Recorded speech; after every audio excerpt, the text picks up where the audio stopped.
पूर्णिमा एक विशेष तिथि जीवन को परिपूर्ण करिवार एक प्रतीक। पूर्णिमा रे अंधकार स्पर्श न थाए। दिन रे सूर्यंकर प्रकाश, रात्रि काल रे चंद्रमांकर ज्योत्स्ना राशि। अंधकार तो नहीं, जीवन को आलोकित करिबा ये बाह्य आलोक नुह। कल्पना करंतु जो समय रे बिजुली बत्ती नथिला,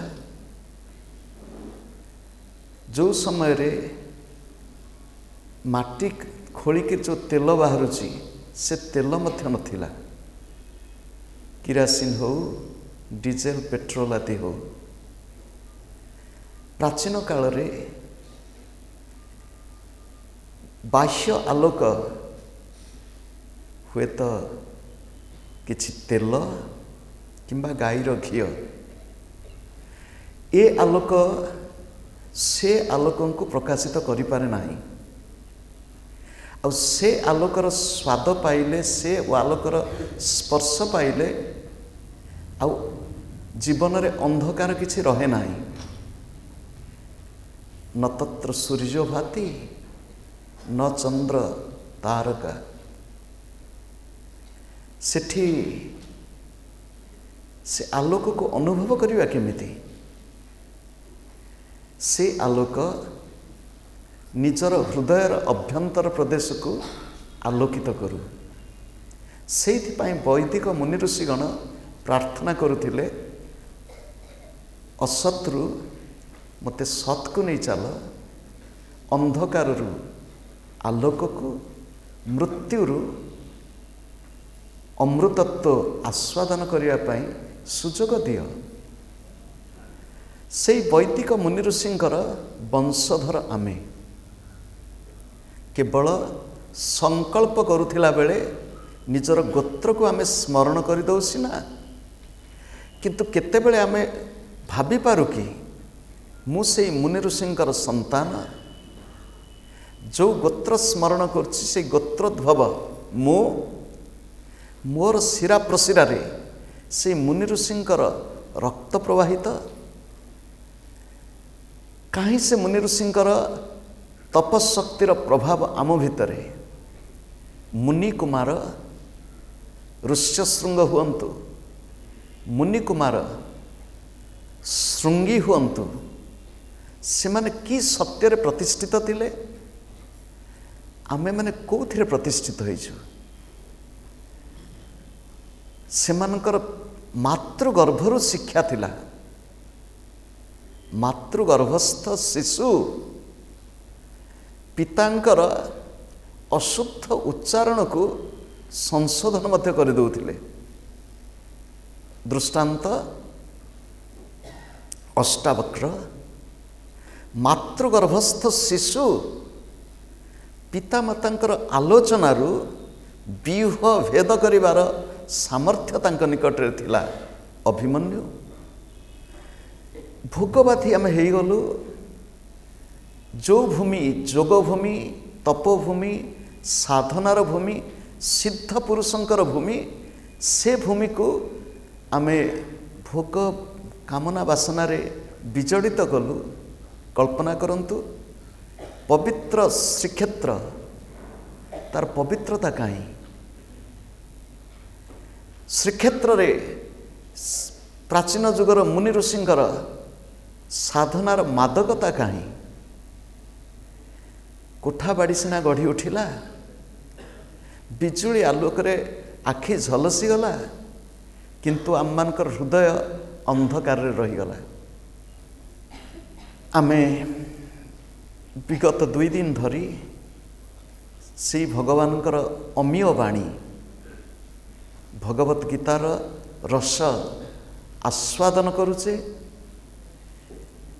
ताहा होचंती द्वितीय अध्याय रे स्थित प्रज्ञ दर्शन तत्व रे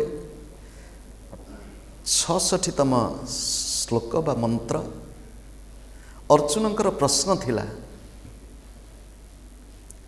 स्थितप्रज्ञ काहाकू कहती, तांकर लक्षण कौन, सी किभଳି चालती, किभଳି बसंती, किभଳି कथावार्ता करती। एभଳି समाधिस्थ स्थितप्रज्ञंकर लक्षण अर्जुन पचारिचंती गोटिए श्लोक रे। एवं भगवान केतोटी श्लोक परकु पर वर्णना करि चलिचंती। तुलना दृष्टि ये नुह सीए एई कथा कहिबा पाई एई भली लोक स्थितप्रज्ञ नुहंती। को भली लोक स्थितप्रज्ञ जी ये नुहंती सीए। एई दृष्टांत दबाकू जाई ठाकुर श्री रामकृष्ण परमहंस कहउचंती झीटी बाहाघर हो जाइछि। बाहाघर परे शाशुघर को जाइछि, शाशुघर फेरी आसी सांगरे शाशुघर लोक मैंने मध्य आसचंती। स्वामी आसी, केतोटी दियर माने आसचंती। बाहाई थिबा झीटी ता सांग को माने पचारुचंती झीटी को, सी कि तो बर, सी कुछ सी कि तो बर, सी कि तो बर, सी कि तो बर। आउ से उहु कहूना चुप हो जाउछि। वेद शास्त्र उपनिषद भगवत गीतांकर तत्व से भाया। प्रथमे एईटा करिबानी, एईटा करिबानी, एईटा करिबानी, नास्ति नास्ति नेति नेति कही पुणी अस्तिवाचक। एठी एई मंत्र रे भगवान जुक्त अजुक्त, जी अजुक्त हुए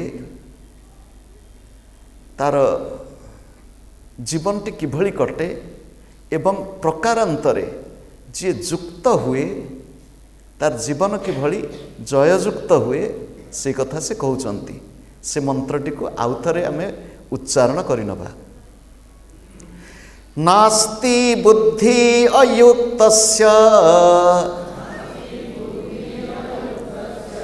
न चायुक्तस्य भावना न च भावयतः शान्ति अशान्तस्य कुतः सुखम्। अयुक्तस्य बुद्धि न अस्ति। जे अयुक्त तार बुद्धि नाही। च एवं अयुक्तस्य भावना न, जे अयुक्त तार भावना मध्य नाही। च अभावयतः शांति ही न, भावनाहीन व्यक्तिर शांति नाही। अशांतस्य कुतः सुखम, जे अशांत तार सुख कोठी। आम जीवन को जुक्त करिबा ना अजुक्त करिबा। जे जुक्त करिनिए जीवन को, अर्थात बाल्यकालरू पिला दिनठू साधना जेकोसी बयस आरंभ करी हब सत, किंतु बाल्यकाल होची उत्कृष्ट समय। पिला दिनठू जदि आम मन टिके जुक्त अवस्था रहिबो, सेइथिपाई भगवत गीतारे भगवान कहउचंती नित्ययुक्त, नित्ययुक्त उपासते। नित्ययुक्त अर्थात सबु समय रे से युक्त होइक रहिबो। प्रति श्वास रे युक्त, प्रति भाव रे युक्त, प्रति कर्म रे युक्त, प्रति अभिव्यक्ति वाणी रे युक्त। एभली कौन समय नाही से युक्त नुहे। अर्जुन जे युक्त नहब जीवनटी अयुक्त अवस्था रखिब, अर्थात तार जीवन बहिर्मुखी, विषयासक्त, इंद्रिय लोलुपतारे तार जीवन ବ୍ୟତିବ୍ୟସ୍ତ। ଇନ୍ଦ୍ରିୟ ଭୋଗରେ ତାତ୍କାଳିକ ସାମାନ୍ୟ ଟିକେ ସୁଖର ଆଭାସ ଅଛି ସତ, କିନ୍ତୁ ପ୍ରକୃତ ସୁଖର ଆଭାସ ନାହିଁ। ସାମାନ୍ୟ ସୁଖର ଆଭାସ ଏବଂ ଦୁଃଖ, ତାପରକୁ ଦୁଃଖ। ଭୋଗେ ରୋଗ ଭୟମ୍, ଯେଉଁଠି ଭୋଗ ସେଠି ରୋଗ। ଅର୍ଜୁନ, ଯିଏ ଯୁକ୍ତ ହେବ ତାର ବୁଦ୍ଧି ଅଛି।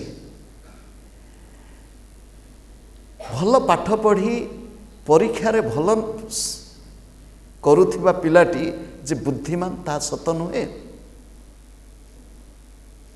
ଯଦି ଭଲ ପାଠ ପଢ଼ି ଭଲ କରୁଥିବା ପରୀକ୍ଷାରେ ପିଲାଟି ବୁଦ୍ଧିମାନ ହୁଅନ୍ତା, ହେଇଥାନ୍ତା,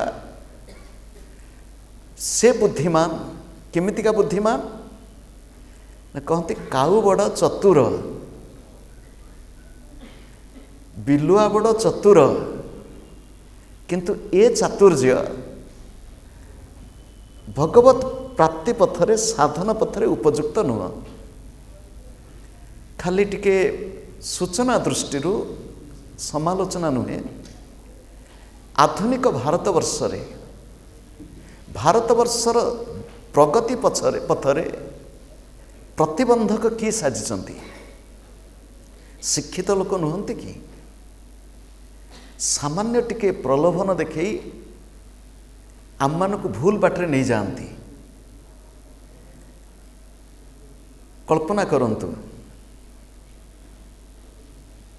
ସମାଜରେ ଯେତିକି ଭ୍ରଷ୍ଟାଚାର, ଦୁର୍ନୀତି, ଅନ୍ୟାୟ, ଯେଉଁ ସ୍ତରର ଲୋକ ହୁଅନ୍ତୁ, ଯେଉଁଠି ସେମାନେ ସବୁ ପାଠଶାଠ ପଢ଼ିଥିବା ଲୋକ, ସେମାନେ ତଥାକଥିତ ବୁଦ୍ଧି ଥିବା ଲୋକ, ଏ ବୁଦ୍ଧି ନୁହେଁ। ପ୍ରକୃତରେ ଯଦି ବୁଦ୍ଧି ଥାନ୍ତା, ମୋ ଘରଟି ଭଲ ହେବ, ପାଖ ଘର ଲୋକ ଯାହା ଯୁଆଡ଼େ ଯାଆନ୍ତୁ। ବୈଦିକ ମୁନି ଋଷିଙ୍କର ଉଦ୍ଘୋଷ ସର୍ବେ ଭବନ୍ତୁ ସୁଖିନଃ। ଯେପର୍ଯ୍ୟନ୍ତ ସମସ୍ତେ ସୁଖରେ ନାହାନ୍ତି, ତାହେଲେ ସେ ସମାଜରେ ସୁଖ ନାହିଁ କି ପ୍ରଗତି ନାହିଁ। ଆମ ସମାଜରେ ନିରକ୍ଷରତା, ଦାରିଦ୍ର୍ୟ, ଦୁର୍ନୀତି ଆଉ ଧର୍ମାନ୍ଧତା ଏ ବଢ଼ି ଚାଲିନି? ଏ ସତରେ କ'ଣ କମିଛି? ଦେଖନ୍ତୁ, ଇଏ ହେଉଛି ଆମ ସମାଜର ଶିକ୍ଷିତ ଲୋକଙ୍କର ବିଚାର। ଯେଉଁମାନେ ଟିକେ ଦୈନନ୍ଦିନ ଖବରକାଗଜ ପଢ଼ୁଥିବେ, ଦେଖୁଥିବେ ଶିକ୍ଷିତ ଲୋକମାନେ ସବୁ କ'ଣ କରିଛନ୍ତି, କ'ଣ କରୁଛନ୍ତି। ଏ ବୁଦ୍ଧି ସେ ବୁଦ୍ଧି ନୁହେଁ। ବୁଦ୍ଧି ହେଉଛି କ'ଣ ନା, ଯେଉଁ ବୁଦ୍ଧି ପ୍ରଜ୍ଞାଯୁକ୍ତ ନୁହଁ, ଯେଉଁ ବୁଦ୍ଧି ନିଶ୍ଚୟାତ୍ମିକା ନୁହଁ, ଯେଉଁ ବୁଦ୍ଧି ବ୍ୟକ୍ତିର ଜୀବନକୁ ଈଶ୍ୱର ଅଭିମୁଖୀ କରେ ନାହିଁ, ସେ ବୁଦ୍ଧି ନୁହେଁ। ଅର୍ଜୁନ, ଯାହାର ଅଯୁକ୍ତ ଅବସ୍ଥା ତାର ବୁଦ୍ଧି ନାହିଁ, ଯିଏ ଯୁକ୍ତ ତାର ବୁଦ୍ଧି ଅଛି। ଯିଏ ଅଯୁକ୍ତ ତାର ଭାବନା ନାହିଁ, ଯିଏ ଯୁକ୍ତ ତାର ଭାବ ଅଛି, ସମ୍ବନ୍ଧ ଅଛି। ଏବଂ ସେ ସମ୍ବନ୍ଧ, ଦେଖନ୍ତୁ, ଅନେକ ସମୟରେ ଲୋକ ଭାବନ୍ତି ଯେ ଠାକୁରଙ୍କୁ ଭଲ ପାଇବା ଅର୍ଥାତ୍ ସଂସାରକୁ ଭୁଲିଯିବା। ପ୍ରକୃତରେ ଠାକୁରଙ୍କୁ ଭଲ ପାଇବା ହେଉଛି ତାହା, ସଂସାରକୁ ଠାକୁରଙ୍କର ବିଶ୍ୱରୂପ ବୋଲି ଧରି ନେବା ହେଉଛି ପ୍ରକୃତରେ ଠାକୁରଙ୍କୁ ଭଲ ପାଇବା। ଜଗନ୍ନାଥ ମହାପ୍ରଭୁ ସେ ଜଗତର ନାଥ ନୁହନ୍ତି କି? ଯଦି ଜଗନ୍ନାଥ ମହାପ୍ରଭୁ ଜଗତର ନାଥ, ତାହେଲେ ଆପଣ ଦେଖନ୍ତୁ, ଜଗନ୍ନାଥ ମହାପ୍ରଭୁଙ୍କ ଦୃଷ୍ଟିରୁ ଆମେ ଦେଖିବା, ସମଗ୍ର ଜଗତ ପାଇଁ ଯଦି ସିଏ, ତାହେଲେ ସିଏ କ'ଣ କେବଳ ଏ ଭାରତବର୍ଷ ପାଇଁ, ନା ଓଡ଼ିଶା ଲୋକଙ୍କ ପାଇଁ, ନା ପୁରୀ ଲୋକଙ୍କ ପାଇଁ, ନା କେବଳ ହିନ୍ଦୁମାନଙ୍କ ପାଇଁ? ଯିଏ ଜଗନ୍ନାଥ, ସିଏ ଜଗତ ବ୍ୟାପୀ। ସମଗ୍ର ଜଗତ ତାଙ୍କରି ଶକ୍ତିରେ ଆତଜାତ। ମୁଁ ଯଦି ଜଗନ୍ନାଥଙ୍କୁ ଭଲ ପାଏ, ତାହେଲେ ମୁଁ ଜଗତକୁ ଭଲ ପାଇବି। ଯଦି ମୁଁ ଭଲ ନ ପାଇଲି, ताहले मो भितर विकार। गतकाल जड़े प्रश्न पचारिथिले श्रीमद् भगवत गीतार त्रयोदश अध्याय रे विकार सह क्षेत्रर स्वरूप रे स्थूल देहर पिंड चेतना यह सब विषय से पचारि प्रकृति पुरुष जेहेतु आमे छोटिया संकीर्णता को नहीं रहू ये छोटिया देहटी मु ए छोटिया परिवारटी मोर सेतेबेले सब विकार सृष्टि हुए जेतेबेले तार दृष्टिकोण टिके व्यापक हुए ये समग्र जगत मोर जगन्नाथ महाप्रभुंकर समग्र जगत मु जगन्नाथ महाप्रभुंकर समग्र जगत मोर ये बुद्धि जहाँ भितर आसीबो सी निर्विकारी हब। देह बोधयुक्त व्यक्ति विकारी प्रकृति विकारयुक्त एवं जे पुरुष से निर्विकार। आमे तो जहाँकर प्रिय से केवल पुरुष नुहंती से तो पुरुषोत्तम। अर्जुन जो मानकर जीवन भावना युक्त नुह एटी भावना शब्दर अर्थ होची ध्यानयुक्त लक्ष्ययुक्त दृढ़ संबंध थिबा जीवन जार नुह ता जीवन रे शांति नाही। गतकाली आम आलोचना करुथिले शांति विषय रे। आमे जहाँ को भल पाऊ आमे जहाँ को भल पाऊ उदाहरण स्वरूप श्रीक्षेत्र में आम अच्छु श्री जगन्नाथ महाप्रभु कई साधक कहूथिले जे श्री जगन्नाथ महाप्रभुंकर गर्भगृह आम कथित भाषा आम कहू पोखरिया। कथित भाषा गर्भगृह को आम पोखरिया बोली कहू। पोखरिया शब्द होची पोखरी पोखरी होची पुष्करिणी सर तार व्यापक रूप हो गला एवं रत्नवेदी उपरे जो महाप्रभु को दर्शन करुचु सी क्षीराब्धि साई पोखरिया भितरे अनंत नाग अनंतर रूप होचंती बलभद्र बलभद्रंक कोଳରେ जगन्नाथ महाप्रभु विश्राम करुचंती। नाभिरु ब्रह्मा ब्रह्मशक्ति सुभद्रा एवं दुई पार्श्वरे श्रीदेवी भूदेवी कौन सी साधकों मुहरु आमे वर्णना शुणिथिलु शांताकारम भुजग शयनम। जी आमर प्रियतम सी किभली ना सी बड़ शांताकार से भारी शांतरे शोइचंती विश्राम करुचंती। कहा कोଳରେ ना अनंत सर्प साप देखिले आपन भल लगे साप देखिले आपन डरंती आउ जदि शुणी थिबे ए घर भितर साप अछि आउ से घर भितर हमको शोइबा को पड़िबो आपण कहबे परा आमे संस्कृत रे पढ़िचु ससर्पस्य गृहे वास मृत्युरेव न संशय आउ से घरे रहिबु। ये मने पड़ जाउछि मोर गुरुदेव कथा बहु वर्ष तलर कथा। गुरुदेव जने भक्तों घर को जाइछंती से भक्तों घरटी किमितिका झाटी माटी कांथ नड़ा छपर तल माटी चटाण गोटे मसूरी भितरे गुरुदेव से रात्रि यापन करचंती। गोटे मसूरी भितरे समग्र परिवार सहित गुरुदेव गोटे मशारी तांकर घर कहले से गोटे बकरा तारी भितर रोसई तारी भितर विश्राम तारी भितर सबू बड़ मशारी। गुरुदेव गोटे कड़ को शोइचंती बाकी परिवार एपट को शोइचंती। गुरुदेव अनुभव कले से घर भितर साप अछि साप बाहरिला धीरे धीरे गला। गुरुदेव होचंती अजणा लोक साप पाई बाकी से घर लोक सापर चिन्हा परिचय अछि। टिके अजणा लोक देखि टिके तार व्यवहार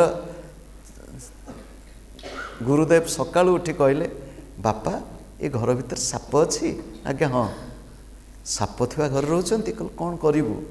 କଳ୍ପନା କରନ୍ତୁ ଦାରିଦ୍ର୍ୟ କେଉଁ ଭଳି ଅବସ୍ଥାରେ। ଗୁରୁଦେବ କହିଲେ ମୁଁ ଟିକେ ଏଇ ଜିନିଷ ନେଇ ଆସ, ମୁଁ ଟିକେ ପୂଜା କରିଦେବି, ସାପ ଚାଲିଯିବ। ଗୁରୁଦେବ ପୂଜା କଲେ, ସାପ ବାହାରିକି ସେ ଘର ଛାଡ଼ିକି ଚାଲିଗଲେ। କହିବା ତାତ୍ପର୍ଯ୍ୟ ହେଉଛି ଆମେ ଯାହାଙ୍କୁ ଭଲ ପାଉ ସିଏ ହେଉଛନ୍ତି ଶାନ୍ତ ମୂର୍ତ୍ତି, ସେ ଶୋଇଛନ୍ତି ସାପ ଉପରେ। ଆମ ଭିତରେ ଶାନ୍ତି କାହିଁ? ଆମ ଜୀବନ ତ ଅଶାନ୍ତି ହିଁ ଅଶାନ୍ତି, ପ୍ରଶାନ୍ତିର ପ୍ରଶ୍ନ କାହିଁ? ଆମ ଜୀବନକୁ ଶାନ୍ତି କେମିତି ଆସିବ? ଶାନ୍ତି ଆସିବାର ବାଟ ଭଗବାନ କହୁଛନ୍ତି ଯୁକ୍ତ ହେଲେ ବୁଦ୍ଧି ଶୁଦ୍ଧ ହେବ, ବୁଦ୍ଧି ଶୁଦ୍ଧ ହେଲେ ଭାବ ଶୁଦ୍ଧ ହେବ, ଭାବ ଶୁଦ୍ଧ ହେଲେ ଭାବନା ଧ୍ୟାନମୟ ସ୍ଥିତି ଆସିବ, ଆଉ ସେତକ ହେଲେ ଆମ ଜୀବନକୁ ଶାନ୍ତି ଆସିବ, ନହେଲେ ଶାନ୍ତି ନାହିଁ।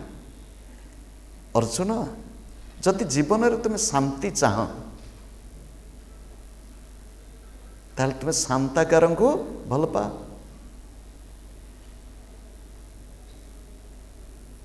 ଗୋଟିଏ ଅତି ଜନପ୍ରିୟ ଶ୍ଲୋକ ହୁଏତ ଆପଣ ଜାଣିଥିବେ, ତାକୁ ପୁରା ପାଠ କରୁନୁ, ସମୟ ଆଜି ଅଳ୍ପ। ସ୍ମାରମ ସ୍ୱଗୃହ ଚରିତମ୍ ଦାରୁଭୂତ ମୁରାରୀ।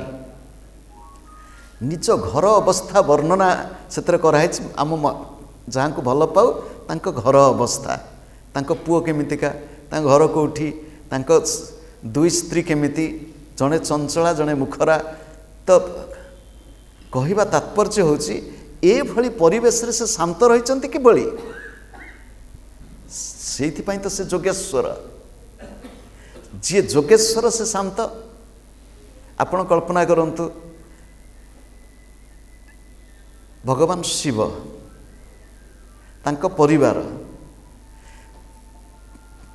ଗଣେଶଙ୍କର ଏଡ଼େ ବଡ଼ ପେଟ, କାର୍ତ୍ତିକଙ୍କ ମାନେ ସୁନ୍ଦର ସ୍ୱାସ୍ଥ୍ୟ, ଶିବଙ୍କ ପାଖରେ ସାପ, ଗଣେଶଙ୍କ ପାଖରେ ମୂଷା, କାର୍ତ୍ତିକଙ୍କ ପାଖରେ ମୟୂର,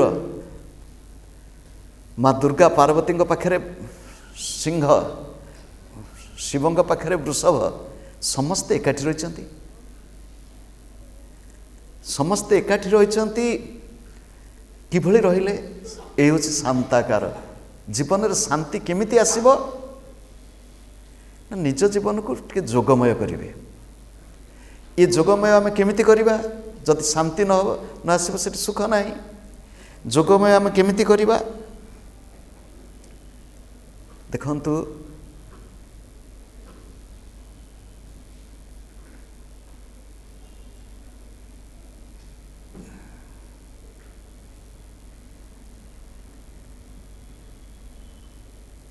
ଭଗବାନ କୃଷ୍ଣଙ୍କୁ ଭୋଗୀ ବୋଲି କୁହନ୍ତି। ଆମେ ଜଗନ୍ନାଥ ମହାପ୍ରଭୁଙ୍କୁ 60 ପଉଟି ଭୋଗ ଖାଉଛନ୍ତି, 56 ଭୋଗୀ ବୋଲି ଆମେ କହୁଛୁ।